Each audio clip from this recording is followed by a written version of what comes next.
Commission case PTI की जानिब से वकील इलेक्शन कमीशन में पेश। इमरान खान ने 8 केसेस में पेश होना है, वो नहीं आ सकते। वकील की जानिब से मौके अपनाया गया। फिर हमारा नंबर कब आएगा? इलेक्शन कमीशन की जानिब से कहा गया लगता है इलेक्शन कमीशन में पेश होने का नंबर नहीं आएगा। मेंबर की जानिब से कहा गया अगर अब जवाब जमा ना कराया तो हम हुक्म जारी करेंगे।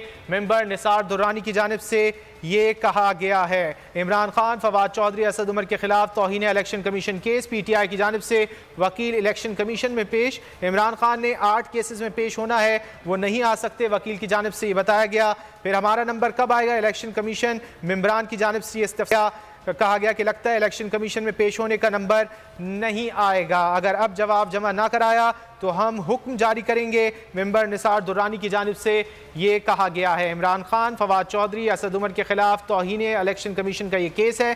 पीटीआई की जानिब से वकील इलेक्शन कमीशन में पेश हुए हैं।